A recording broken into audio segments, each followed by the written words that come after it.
So telescope it's objective और इधर एक आईपीस होंगे, लेकिन ऑब्जेक्टिव का जो अपर्चर होता है ना टेलीस्कोप के केस में, माइक्रोस्कोप में क्या था भाई, कंपाउंड माइक्रोस्कोप में ऑब्जेक्टिव की जो अपर्चर था वो कम था और आईपीस की जो अपर्चर था वो ज्यादा था। यहाँ पे उल्टा हो जा रहा है, यहाँ पे ऑब्जेक्टिव की जो अपर्चर है वो ज्यादा है, ज्यादा कवरेज लेगा, और आईपीस की जो अपर्चर है वो छोटा होता है, बस आईज के साइज का ही ऑलमोस्ट होता है, थोड़ा सा ही बड़ा होता है, इतना इतना ही बड़े होते हैं, जो बस इतना इतना ही तक होते हैं। तो ऐसे देखने हम यहाँ पे ला करके बिल्कुल आंखों को बिल्कुल डालना पड़ता है यहाँ पे, है ना, आईपीस में दूर से नहीं देखने पड़ते। तो eyepiece very small aperture, small aperture and small very small focal length का भी होता है। लेकिन जो ऑब्जेक्टिव होते हैं large aperture large focal length दोनों ही। तो ये भी क्वेश्चन इंपॉर्टेंट पार्ट है ये ऑब्जेक्टिव के बारे में। सो ऑब्जेक्टिव इज ऑफ बस बस काम का चीज लिख लें। ऑब्जेक्टिव क्या है भाई, large aperture and as well as large focal length, दोनों ही चीज बड़े होते हैं, इसका फोकल लेंथ होता है। और जो टेलीस्कोप है ऑब्वियसली दूर की चीजों को देखने के लिए, मतलब जो object is at very far away from it, हम कह सकते हैं कि भाई एट इनफाइनाइट सेपरेशन होते हैं। जो लेंथ ऑफ द टेलीस्कोप होंगे उसके मुकाबले में इसका जो लेंथ है, जो डिस्टेंस है, ऑब्वियसली इतनी बड़ी दूर, इतनी दूरी या वहां तक के लिए चीज को तो हम टेलीस्कोप यूज नहीं करते, it's far away large distance. तो लार्ज डिस्टेंस ऑब्जेक्ट के लिए तो ऑब्जेक्ट कहीं पे होंगे, और वहां से हम पहले यहाँ पे एक लाइन ड्रॉ कर लेंगे, इसको प्रिंसिपल एक्सिस बोलेंगे, और इधर कहीं पे एक आईपीस होगा, इट इज आईपीस। तो eyepiece is of a small focal length, a small aperture and a small focal length, a small aperture, small focal length. Thank you and same to you and be in time, नहीं नए साल में time पे भी रहे।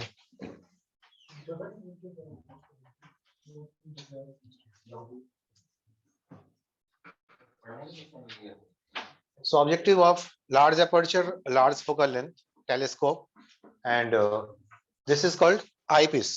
This is of a small aperture, don't talk, it's a small aperture and a small focal length also, very small focal length. तो ये दोनों इंपॉर्टेंट बात है जो आपने नोट कर लिया। अब हम इसका इमेज देखते हैं। तो जो ऑब्जेक्ट है इसका वो फार अवे होते हैं, फार अवे से एक ऑब्जेक्ट होगा, लाइन आएगा, कुछ parallel lines, at least 2 rays parallel हम दिखाएंगे। ऐसा भी हो सकता है, कोई जरूरी नहीं कि जितने भी जो ऑब्जेक्ट्स हो सिर्फ सभी प्रिंसिपल एक्सिस के अलॉन्ग ही हो, कहीं भी हो सकता है, एनीवे थोड़ी साइड में भी हो सकते हैं। हम एक रेज यहाँ से लेते हैं ऐसे, और इसके सी से पास कराते हैं, इसके पोल से पास कराते हैं, इसके पोल से पास करा देते हैं यहाँ से, सेंट्रल सी इसकी जो सेंटर है वहां से ये अनडिवाइडेड निकल जाएंगे। यही होता है ना फायदा, यहाँ से ये अनडिवाइडेड जाएंगे ऐसे। तो लेट इट गो, ऐसे जाने दो इसको, ये ऐसे की तरफ जाएंगे, पूरा जाने दो। ओके, हम इसके अकॉर्डिंगली लेंस की साइज को बना लेंगे। अब लेंस नहीं आ रहा है इसमें, तो हम देख लेंगे इसमें क्या करना होगा। थोड़ी सी डेविएशन हो गया, यस इट्स गुड, ऐसे जाएगा। और एक और रेज लाइए भाई इसके पैरेलल, क्योंकि इनफाइनाइट सेपरेशन पे है तो यहाँ से पैरेलल रेज ही आएगा ऐसे। ये दोनों रेज पैरेलल है, लेकिन अब ये कन्वर्ज करेगा यहाँ पे आकर के, क्योंकि बिल्कुल ये इसके सेंटर से पास नहीं कर रहा है, तो यहाँ कन्वर्ज करेगा। तो थोड़ी सी कन्वर्जिंग इसमें चाहिए, तो कन्वर्ज करने देते हैं भाई। पैरेलल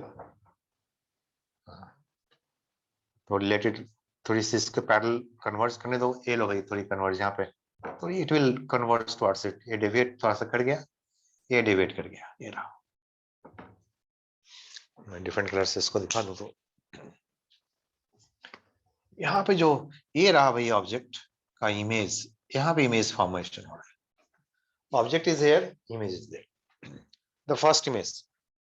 अब यही फर्स्ट इमेज इस जो आईपीस है इसके काफी क्लोज होंगे, और almost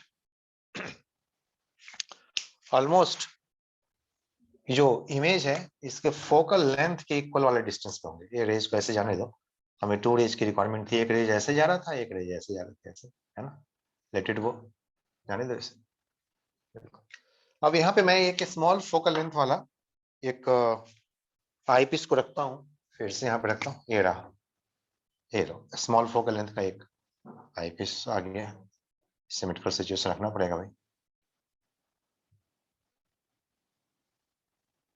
small aperture small focal length, इसके मुकाबले में आप इसकी साइज को जितना चाहो उतना बड़ा कर दो, नो कोई परेशानी नहीं है। ये बड़ा, अब चूंकि अभी इसको छोटा रखना है तो इट शुड बी लार्जर, कोई दिक्कत नहीं, लेकिन हमें इस साइज को मिलना चाहिए यहाँ पे, तो यहाँ पे आ रहा है। अब ऐसे नहीं जाकर के फिर ये डेविएट करेगा, ये कैसे होगा इसकी डेविएशन, फिर ये कन्वर्ज करेगा ये, तो अब ये ऐसे नहीं जा पाएगा भैया, इट विल कन्वर्ज, यहाँ के बाद एक कन्वर्ज कर जाएगा एरेज ऐसे, और एरेज भी कहीं पे कन्वर्ज कर जाएंगे कुछ ऐसे, है ना, ऐसे, तो it will not go this way, ऐसे जाने के बाद ये तो ये कन्वर्ज कर जाएंगे। ऐसे हम टू रेज को दिखा सकते हैं, सेम रेज से हमने काम चला लिया, हमें तो कोई भी टू रेज चाहिए कहीं भी, पैरेलल भी देंगे तब भी हो पाएगा, किसी डिफरेंट एंगल पे देंगे तब भी हो पाएगा। ओके, हाँ इसको हम एक्सटेंड करेंगे बैक साइड डायरेक्शन में, तो कहीं पे ये इमेज के लिए, तो ये तो हमने आर्बिट्री कहीं भी ऐसे ड्रॉ कर दिया, अगर बेटर इमेज करना हो, आपको ड्रॉ करना हो तो आप ऐसे ड्रॉ करना, एक ऐसे, एक यहाँ से लेना, एक सी से जाने देना एक लाइन, तो ये अंडरवुड निकल जाएंगे ऐसे, और इसको एक्सटेंड कर देना, इसको एक्सटेंड कर देना ऐसे बैकवर्ड, जाने दे इसको ऐसे, आ गया ऐसे, अच्छा ऐसा आ गया, और कहीं पे इमेज बना दो, यहाँ एक लार्ज इमेज बन रहा है।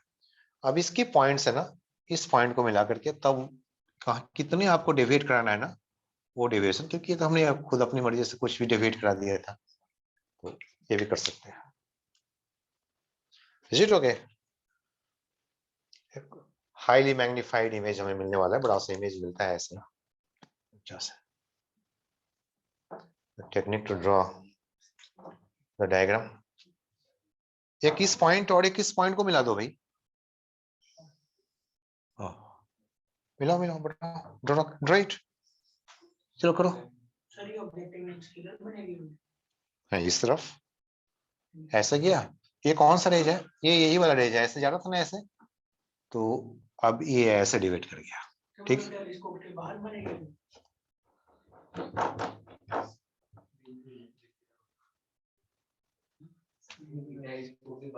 टेलीस्कोप के बाहर, ये डिपेंड करता है, ये एडजस्टेबल होता है, ठीक है। ये 25 सेंटीमीटर पे भी बन सकते हैं, ये 25 सेंटीमीटर भी बन सकते हैं, और इनफिनाइट डिस्टेंस पे भी बन सकते हैं। अगर ये इसके फोकल लेंथ पे आ जाएगा ना, तो बहुत बाहर चला जाएगा, इनफिनाइट लेंथ पे चला जाएगा, और हाईली मैग्नीफाइड हो जाएगा, लेकिन उतना क्लियर पिक्चर नहीं आएगा। किसी चीज को आप रिजॉल्व करो, बड़ा कर दो फोटो को, तो क्या होता है, वो थोड़ा फटने लगते हैं, मतलब क्लियरिटी नहीं रहती। मैग्निफिकेशन डज नॉट मीन कि क्लियरिटी रहे, तो कोई, तो एक क्लियर विजन होता है, और एक होता है हाईली मैग्नीफाइड, तो हम इस पर डिस्कस करेंगे इन सब चीजों पे। हमारा किसी भी टू रे से काम चला गया, मैं यहाँ से एक और रेज दिखा करके इस पॉइंट को भी टच कर सकता था, तो ऐसे चले जाते हैं, लेकिन ज्यादा रेज की दिखाने की जरूरत नहीं, इतना काफी है। और ये हमारा आईज है, तो जो इम्पोर्टेंट बात है वो आई पीस, इधर आईज, ओके, तो आई के पास है, that is the eye piece, object की तरफ है वो objective, eye piece is of a small aperture, eye piece small aperture and a small focal length, objective high aperture, large aperture and large focal length. Clear है? Draw the diagram first.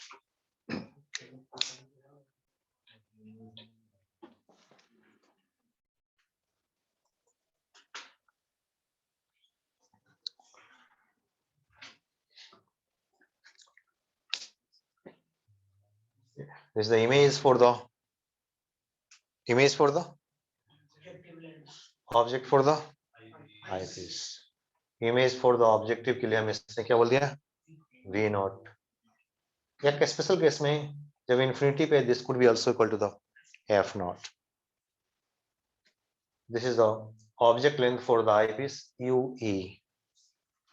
This is the image distance for the eyepiece VE। एक special case में जब UE की value FE के equal हो जाए, FE small focal length है, FE actually जो इसका रियल फोकस जो सेकंड फोकस होता है वो तो इस तरफ होते हैं, मतलब सपोज यहाँ से डिस्टेंस है, फोकस लेंथ FE है, तो सेम डिस्टेंस यहाँ पे अगर आ जाएगा तो बोलेंगे ये भी फोकल लेंथ, कितने डिस्टेंस पे, फोकल लेंथ डिस्टेंस पे। अगर ये फोकल लेंथ डिस्टेंस में होंगे तो इमेज हाईली मैग्नीफाइड बनेंगे, इन्फिनिटी पे फॉर्म होंगे। तो फॉर हाईली मैग्निफिकेशन या for high magnification, for high magnification या highly magnified image, for highly magnified image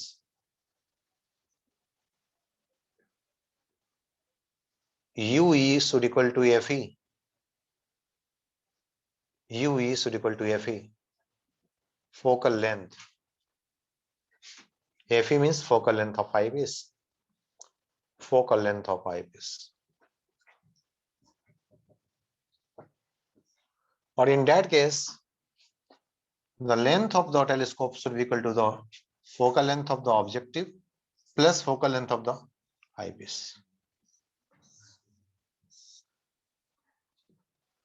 आपके पास ये दोनों, ये तो जनरल फॉर्मूला हो गया, एक स्पेशल केस फॉर्मूला हो गया हाईली मैग्निफिकेशन। हाईली मैग्निफिकेशन कब होगा, at infinity, highly magnified.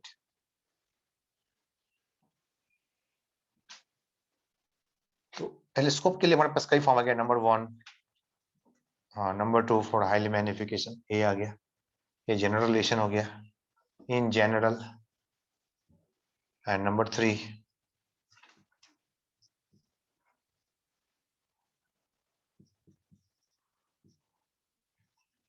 for least distance of clear vision, least distance of clear vision,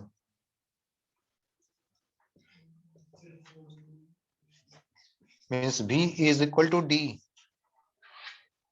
for least distance of clear vision V is equal to D। ये least distance of clear vision, average distance कितना होना चाहिए भाई, normal adjustment, least distance of clear vision के लिए image distance 25 centimeter average, otherwise the distance varies eyes to eyes, different eyes के लिए अलग अलग होते हैं, apparatus वही होते हैं लेकिन कोई भी यूज कर सकता है भाई, किसी भी एज ग्रुप के पर्सन उसको यूज कर सकते हैं। नहीं, एक टेलीस्कोप को कौन कौन देख सकता है, क्या एक पर्टिकुलर एज के ही देखेंगे क्या, सभी देख सकते हैं। तो लेकिन list distance of clear vision जो होता है वो एक एवरेज वैल्यू होता है, अदरवाइज इसकी जो वैल्यू है अलग अलग होते हैं। 200 सेंटीमीटर भी हो सकता है, 6 सेंटीमीटर भी हो सकते हैं। नहीं, किड्स से लेकर के बड़े बुजुर्ग अंदाजों तक सबकी जो list distance of clear vision होता है वो डिफरेंट होता है। जो बिल्कुल छोटे किड्स होते हैं उसकी list distance of clear vision 6-7 centimetre का भी होते हैं, जो थोड़ी बहुत क्लास 1 क्लास 2 में हो उनकी list distance of clear vision 10 centimetre हो जाता है। आप सबकी जो list distance of clear vision है 25 सेंटीमीटर से कम है, it could be about 20 centimetre, धीमे धीमे बढ़ती जाती है, जैसे जैसे एज बढ़ती है list distance of clear vision भी चेंज करता है।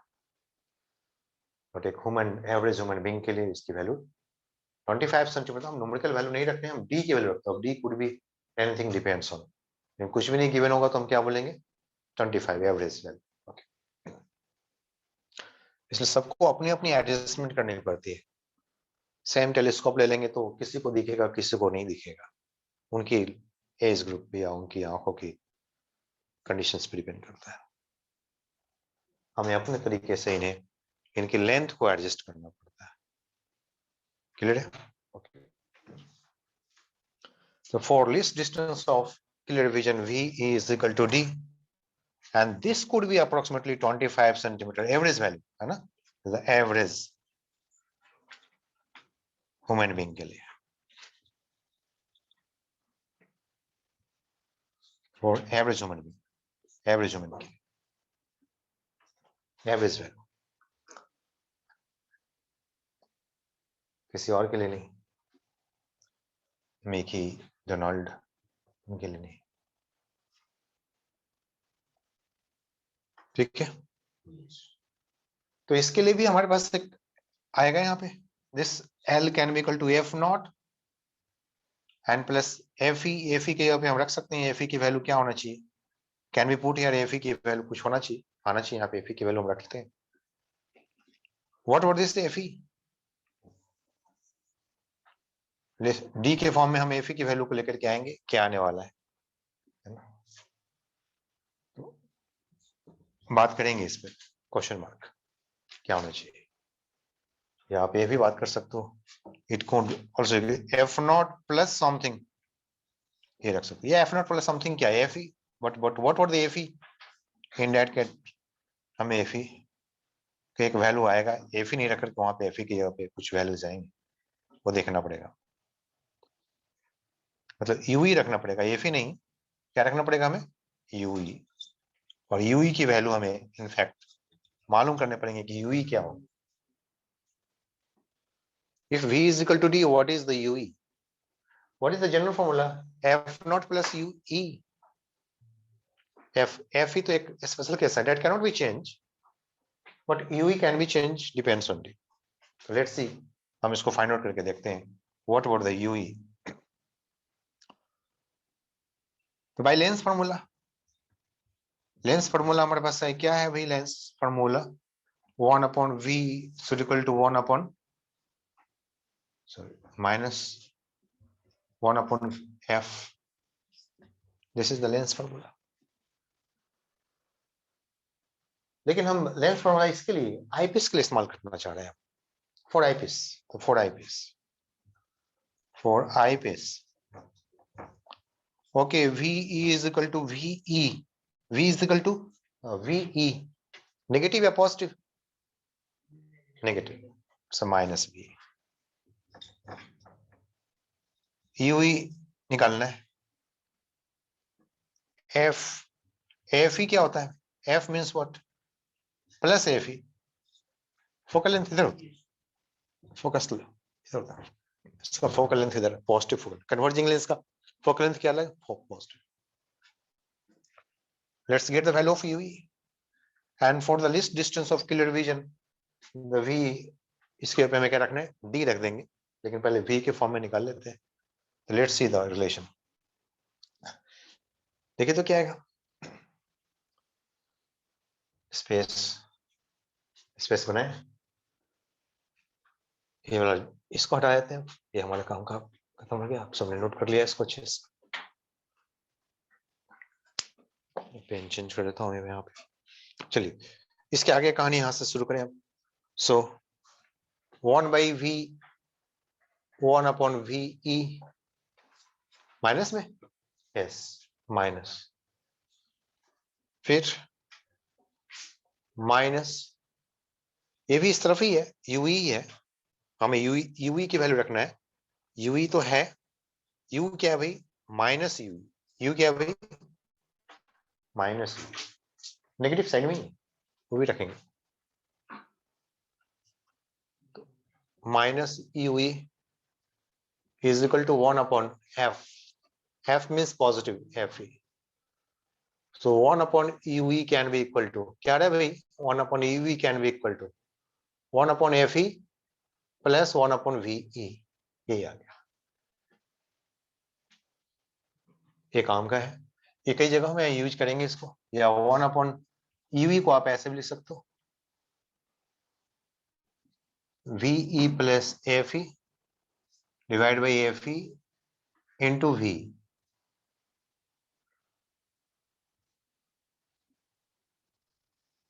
ये आगे भी काम में आएगा कई जगह रिलेशन में, और ue की वैल्यू अब डायरेक्टली हमारे पास आ रहा है ना, क्वेश्चंस आएंगे इसमें तो क्या आएगा, एक होगा मैग्निफिकेशन बेस्ड क्वेश्चन, दूसरा होगा लेंथ बेस्ड क्वेश्चन, तो लेंथ बेस्ड डिफरेंट केसेस में हम ऐसे ला सकते हैं, सिंपल जनरल फॉर्म, ये हाईली मैग्निफिकेशंस के लिए और यू का डिफरेंट रिलेशंस के साथ, और इसमें हम स्पेस डाल देंगे डिस्टेंस ऑफ क्लियर रीजन्स के लिए, means v is equal to capital D.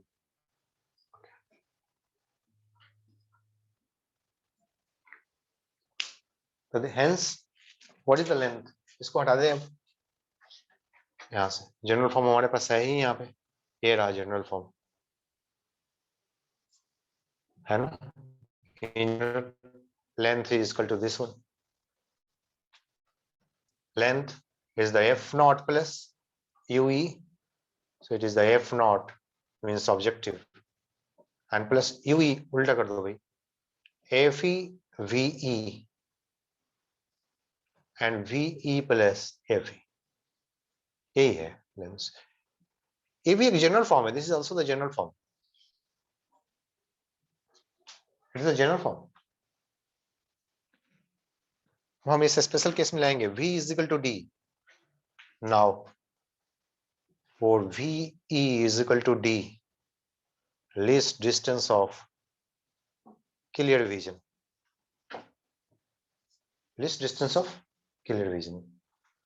So what is the length, focal length of the objective and plus dfe या fe d and divide by d plus fe.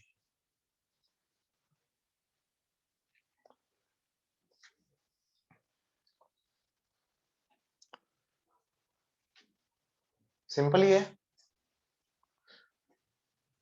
आपने फिर से repeat करना है सबको. हमने भाई हमारा काम क्या है भाई, लेंथ को जानना. how many types of questions could be there? Two types. One regarding length, other regarding magnification. अभी हम बाद में देखेंगे मैग्निफिकेशन. अब लेंथ पे बेस्ड कई सारे फॉर्मूला. लेंथ मींस बस इस दो ले इसके बीच का जो डिस्टेंस है, तो इसके एडजस्टमेंट पे डिपेंड करता है भी आप क्या एडजस्ट करते हो, कैसा देखना चाहते हो. नहीं, इसको बहुत हाईली मैग्नीफाइड देखना चाहते हो तो हो जाएंगे एफ नॉट प्लस एफ. किसी भी जगह पे कुछ भी देखना चाहते हो जहां पे यूवी के अकॉर्डिंगली, मतलब यूवी की वैल्यू है कुछ भी, यूवी के अकॉर्डिंगली जानना चाह रहे हो तो ठीक है, हमने यूवी के अकॉर्डिंगली यहाँ पर रख दिया. List distance of clear vision के फॉर्म में जाना चाहते हैं, ये लीजिए list distance of clear vision के फॉर्म में. Not clear, clear. ये हो गया लेंथ ऑफ द टेलीस्कोप. कोई डाउट?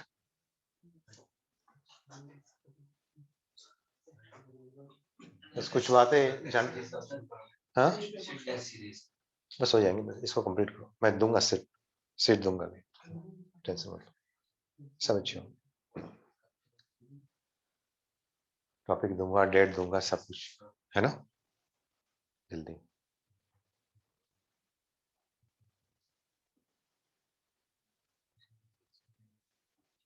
6 को रखेंगे एक टेस्ट. हाँ दे दूंगा आपको. 6 का एक टेस्ट रखूंगा. हमने 11th से भी शुरुआत करना है, 12th से भी. तो मैं इस पर डिस्कस करता हूँ थोड़ी देर के बाद आपसे, है ना. हाँ मैं सब बता देता हूँ. इस पे पहले बात कर लें आप. अभी मैं कराऊंगा क्वेश्चन, इससे बेस्ट में क्वेश्चंस भी अभी कराऊंगा, प्रैक्टिस कराऊंगा अभी. 2 एग्जांपल इसमें भी कराऊंगा एटलीस्ट. ठीक है, चलिए ये हो गया भाई. Noted, everybody noted.